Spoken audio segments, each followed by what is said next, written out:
a good morning to you. Welcome to Asake Online. My name is Zenzele Ndebele, and this is the Breakfast Club. I think you'll agree with me that one of the issues that are dominating these days, Guma WhatsApp groups, in online conversations, and my church, even in communities, is the issue of delimitation.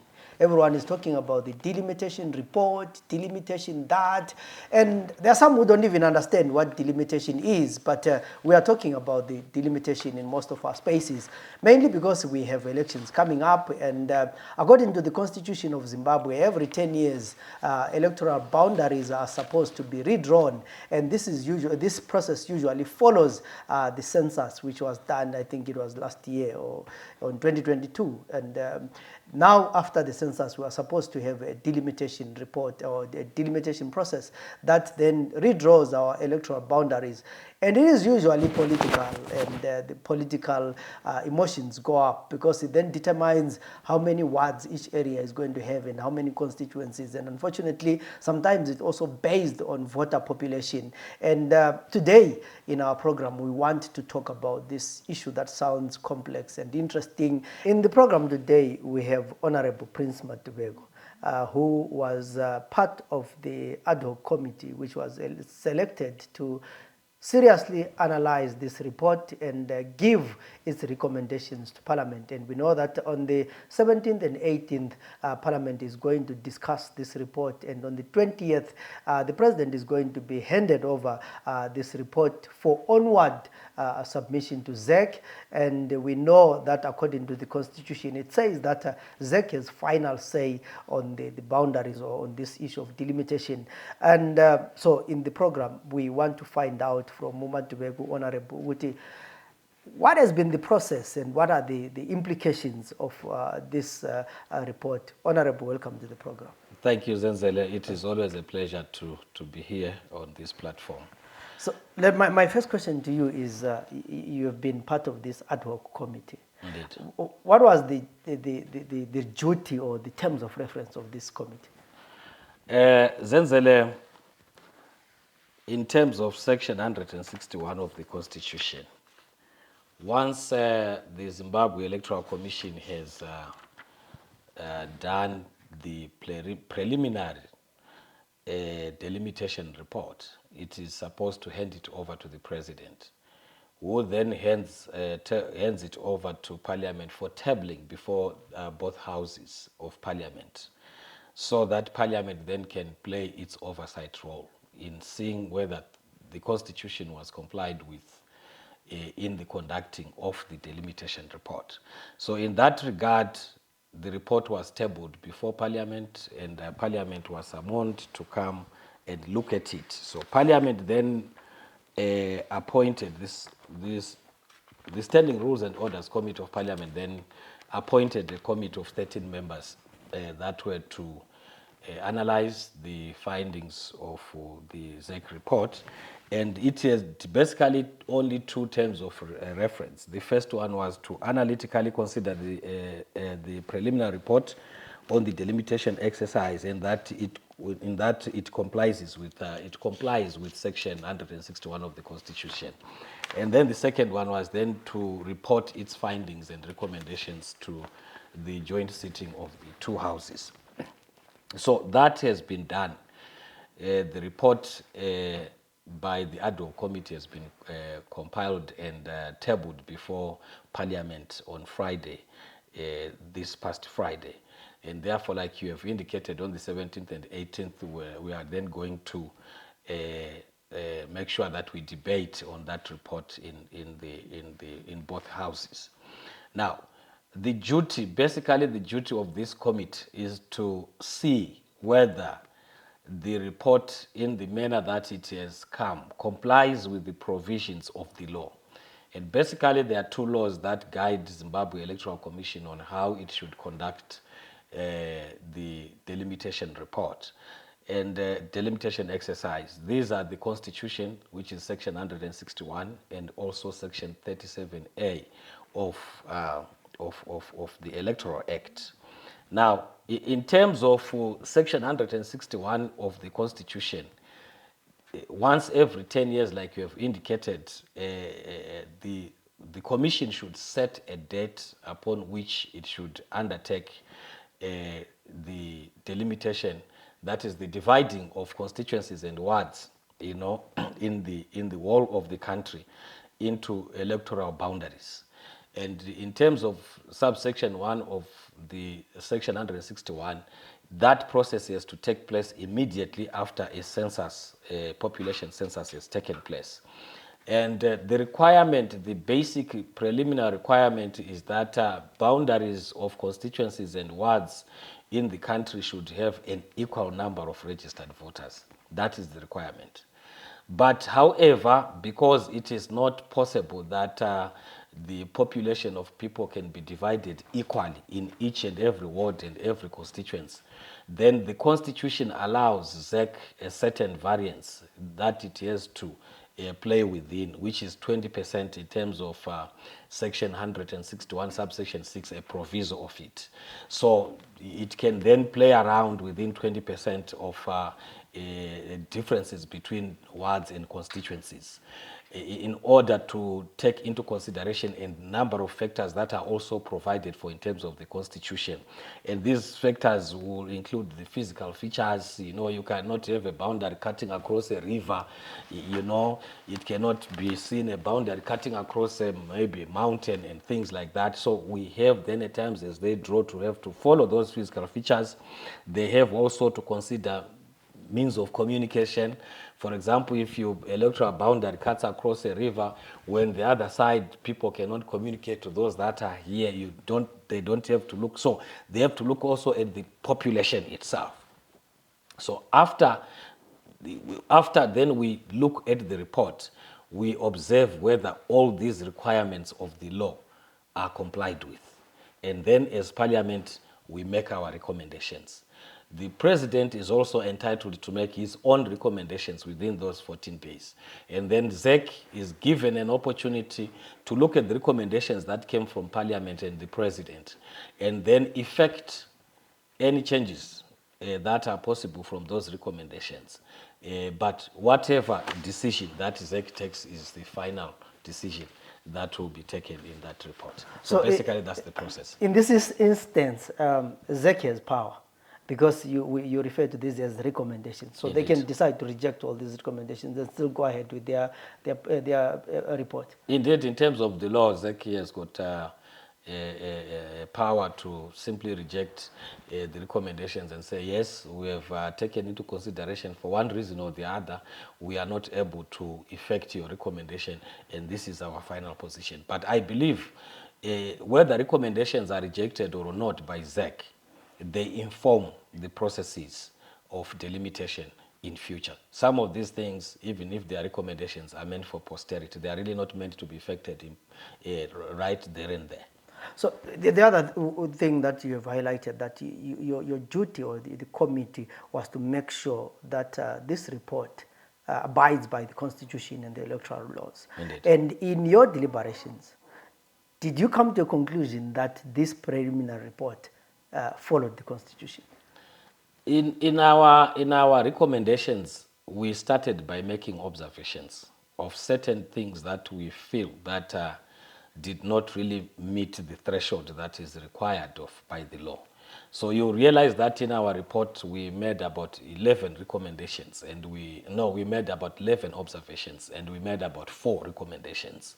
And basically the observations that we made out of the report from ZEC are that, number one, we discovered that there are certain ward boundaries that were delimited above or below the minimum or maximum threshold, which then creates a variance of above 20% between wards. So we listed those wards, and we recommended that ZEC therefore should apply the correct threshold and redraw the boundaries. Because we believe that if you have set up a certain threshold, you should not go outside that threshold, because doing that means that you have violated the provisions of the Constitution. and no one should violate those provisions. But we also realized that if you compare the reports, the delimitation reports of 2007, 2008, and the current one, you find that description of boundaries of wards and constituencies. In this current one, the information is a bit insufficient. You are not able really to tell, the consumer of that report is not able to be able to say this is where the boundary is going to pass through. But ZEC have then come and said, no, we are going to have a voter education of these boundaries, showing people where they are. But as much as they are going to do that, we believe that not everyone will have to wait for that voter education exercise.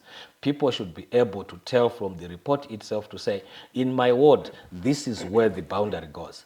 And if you look at the maps of the previous delimitation reports, you'll see that those maps consisted of topographical features, geographical features, physical features, mountains, voter population densities. You would tell that the size of this ward is too large because maybe the population density of voters is low, or this ward is too big, is too small in geographically in size, but because of population density in that particular area.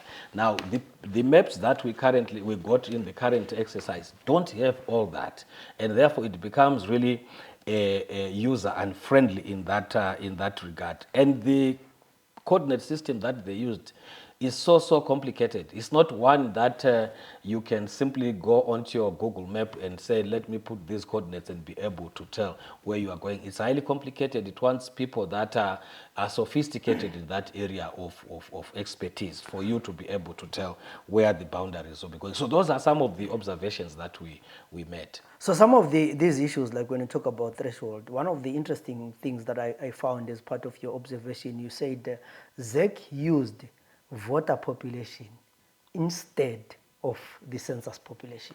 You see, when you look at section 161, subsection 1, it demands that delimitation should only take place after the population census has taken place. And we believe that that provision does not just exist for fun. It's not there just for display. It is there because it needs to be complied with, because it has got a certain importance that it has. And let me show you why it is important. Currently, ZEC has produced its report without the population census report having been tabled before Parliament. You know? So what it means is that even as you read the ZEC report currently, you cannot relate it to the population movements, demographics of population within the country. You cannot relate it. I'll give you an example. It does not make sense for ZEC to report that the voter population in Bulawayo province, metropolitan province, has reduced by 42,000 in 2022 as compared to 2007 and 2008. Why? Because there's a general understanding that rural-urban migration is increasing throughout the country. And therefore, the presence of the population census report would inform us whether indeed it is true that in the metropolitan province of Bulawayo, most people are moving into the rural areas than moving into the cities. You know, so that's why then it is important that the population census report should be utilized. And the voters' roll is also important because it looks at the total number of registered voters in that particular area. But remember that these electoral boundaries means a lot in terms of distribution of national resources. You know, the more wards that you have, the more devolution funds that you get in your particular district. And therefore, if these things and populations and voter registration are not concurrently taken into consideration, you'll have certain areas being underfunded in terms of these national resources. So that's why it is important that we have the population census together with the voters' roll being used jointly. You mentioned the issue of the wards being very important in terms of resource distribution, and there was one example that was given that there were constituencies with and wards with more voters, Indeed. but having the same number of wards with people with some constituents lesser votes, and the Binga was given. Yes. You know, Binga had a voter population of about 7,988, having the same wards with Cholocho, which had a voter population of 38,000, and Bubi, 33,000. How do you explain that? Indeed, Binga district has got 70,988 registered voters. And according to this delimitation report, it has to remain with 22 wards. Bubi, with 33,000, Yeah. he has got 23 wards. So it has got, according to this delimitation report, it should have more wards than Binga, which has got almost double the voter voter population of registered voters. Now, so to us, what it means that Mubi with 33,000 registered voters is actually going to be getting more resources in terms of devolution funds compared to Binga that has got 71,000 registered voters. You know, so it doesn't make any sense at all why it should be that way. So it becomes important that even as we deal, I know that ZEC, when they appeared before the ad hoc committee, they indicated that, look, it's not because of us, but it is because of the law. The law requires the Minister of Local Government to be the one that determines the number of wards in a local authority without necessarily determining the number of or the population in that particular area. And in this case, we are aware that most local authorities had made recommendations to say, Binga, for example, I'm aware that they had made recommendations to have about 35 wards. So having the wards increased from 25 to 35 by 10. But that recommendation, why the minister, nobody knows why the minister decided not to put it into effect when ZEC were doing their delimitation. And as a result, because ZEC now came to try and use an average number of registered voters using the same number of of wards that are in each district, the net result became that our wards were reduced by 3 to 22 instead of the 25 that we had. And the net effect of that is that at the end of the day, Binga is going to get less resources than Bubi, for example, or Cholocho, or the two combined, when it has got more people than those areas. So I think that's an area that needs to be visited. So the delimitation process, technical as it sounds, is also political. Indeed. You know, and how do you balance that as parliament and as politicians? Indeed, it is a difficult situation. You see, what happens is that when you get into a committee like this one, an ad hoc committee, at the end of the day, you try to look at the general national interest above any other personal, political, or interests. So that's what you end up doing. For example, when ZEC explained the issue of minimum and maximum threshold, some of us believed that it was good for areas that could be maybe expansive in terms of geography, but population density being low. You know, areas like Madubeko, as an example. If we had strictly said, let's have a 27,000, which was the average for each constituency, you would find that would have lost a number of constituencies here. And politically, that does not make sense, because at the end of the day, we want everybody to be fairly represented. I still remember one time back when ZEC was doing its delimitation report, I tweeted that figures should not be used to continue or perpetuate marginalization of those that are few. But you see, figures should also be joined with a rationale of trying to balance interests of everyone, so that we become a nation that is actually equitable in terms of distribution of resources and representation. I think what you are saying now, the use of figures in trying to marginalize or being used rationally, I find it at play in this delimitation, because while the rest of the country is complaining, I would say particularly the people of Madubeko are saying, but this delimitation report is not bad, because according to our projections, Madubeko was supposed to lose about 6 constituencies and they only lost 1. You know, how How do you balance regional and national interests? In fact, us as a political party, our position was that this report is not good, but this report is not bad. And basically what we're trying to explain is that as much as something better should have been produced, that is more and fairly representative than what we have, we think this report is better than the situation as portrayed by the 2007-2008 report. So, for example, as a political party, we are usually referred to as a party that dominates the urban areas. If indeed the 27,000 average population was targeted as for an average constituency was utilized, we are going to get more constituencies in urban areas because of the movement that I have indicated of people from rural areas to urban areas. But look, at the end of the day, we are aware that our interest spans beyond the urban areas. Our interest spans into areas that are generally regarded as minority areas. We feel that everyone else should be satisfied that I am fairly represented according to my population, and so that everyone takes to be well regarded in the country. So that's how we try to balance the report in our view.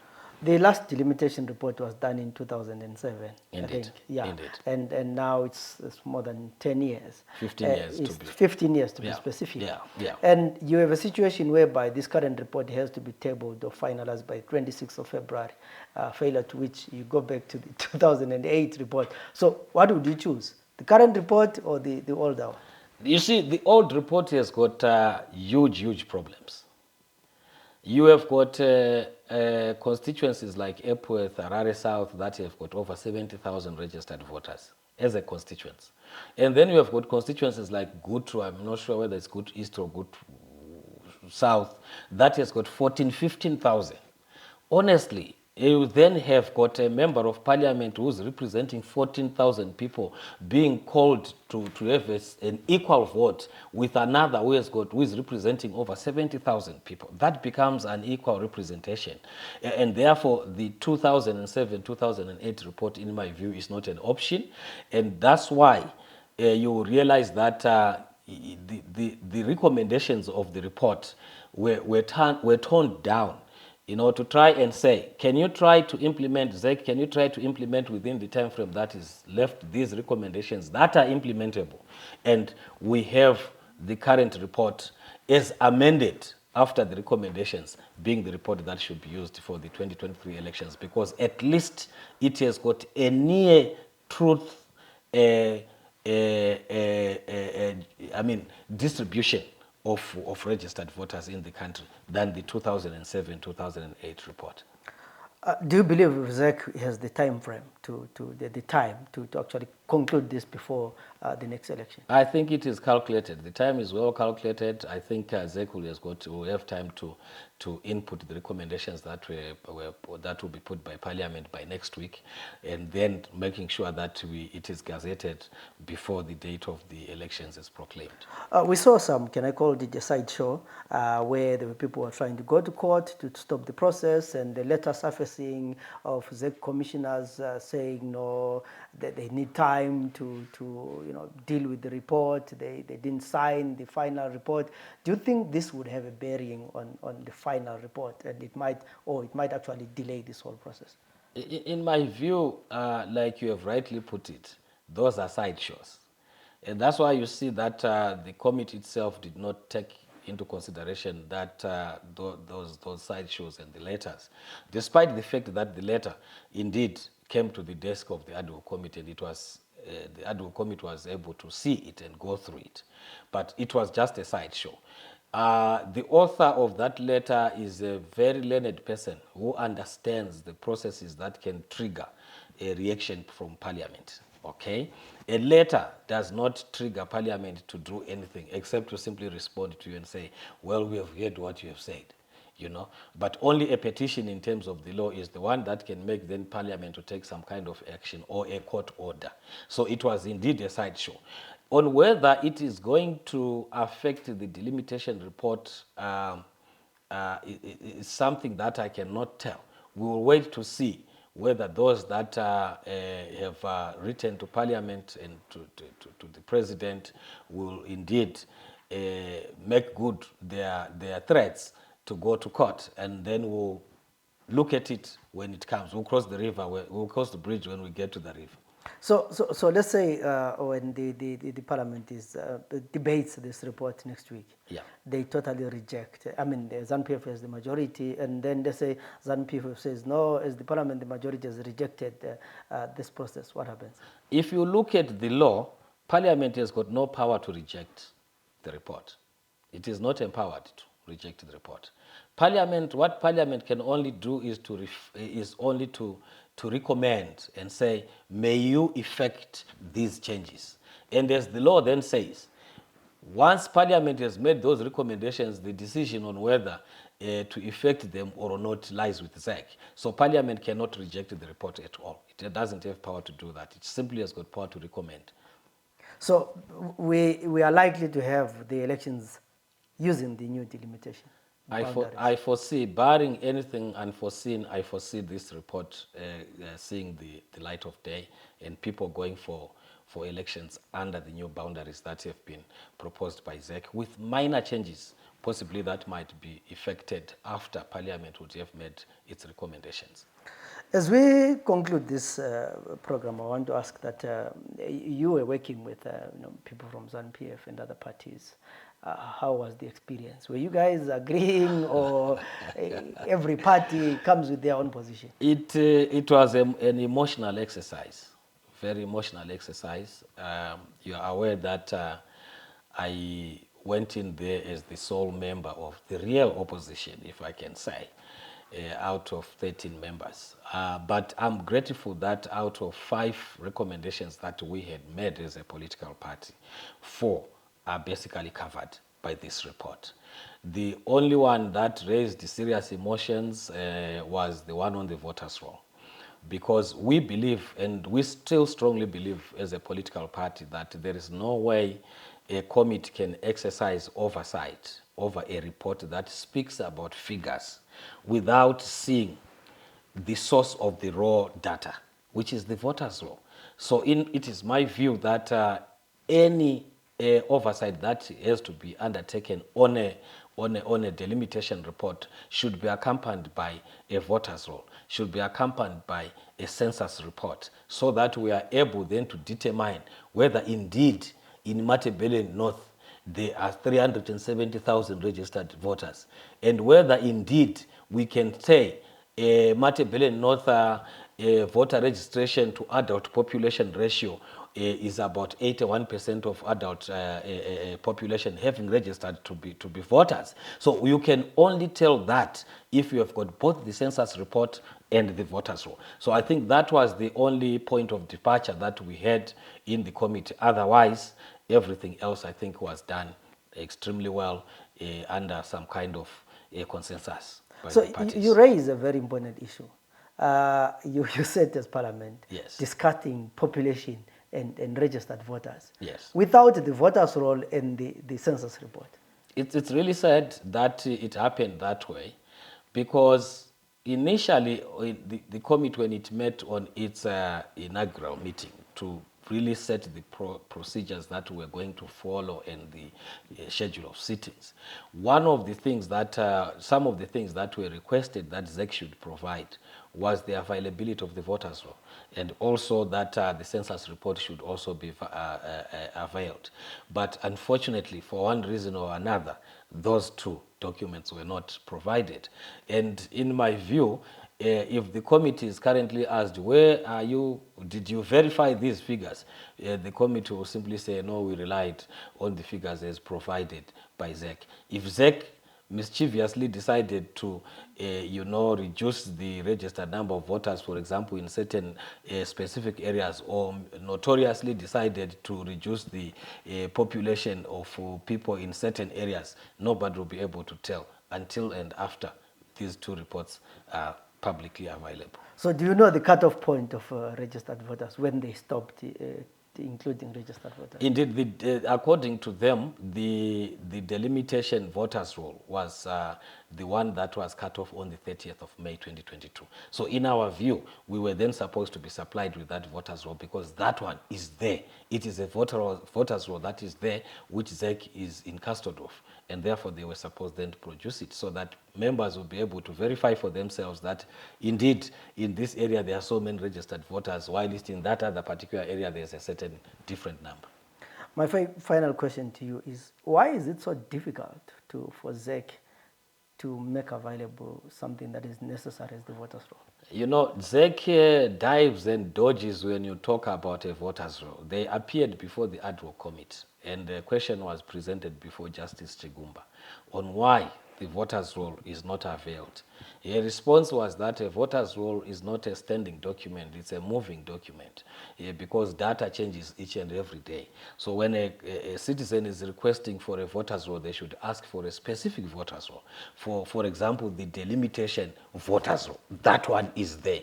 And she also had then to go to town about this being sub judice because there is a matter that is before the courts. But in my view, it is neither here. She also went to town about trying to comply with the Cyber Security and Data Protection Act. But in our view and in our own fair assessment, that act does not at all, bar ZEC from releasing data pertaining to voters' roll. Why? Because the data that is usually requested is is non-essential data. It's not data that is sensitive. It's non-sensitive data. So ZEC has got no real reason why they are not making voters roll being accessible to individuals. I think it's just being naughty. They're being naughty for one reason or another. But I think at the end of the day, if these elections are going to be fair, free, transparent, and credible, then the voters' roll has to be supplied to all stakeholders who need them within sufficient time in analyzable form so that people are able to analyze whether indeed there are no duplicate registration. You are aware that some stakeholders have actually unearthed a lot of malpractices that have been undertaken by ZEC in their voter registration process. So because of that, the voters' roll at the end of the day has got to come out. Thank you very much. That was Honorable Prince Madubeko Sibanda talking to us about the delimitation report and the complexities around the issue. I know there's been a lot of discussions and debates around this, and it is still very interesting why, a few months before the elections, ZEC does not want to give people a voters roll. Yet every election, when we talk about the fairness and we talk about the free and fair elections, we should be having access to the voters roll so that people can decide whether what is in the voters roll reflects the voters. And there are still a lot of issues that people can ask about the voters roll, or that people still have questions how these boundaries were drawn. But we are talking about less than a month before this report has to be gazetted and start preparing for the election. So at the end of the day, either we accept this report or we go back to the 2008, 2007, 2008 delimitation report. So the choices are limited, and we'll see how it ends up. My name is Zenzele Ndebele. Till we meet again in other programs, have a good day.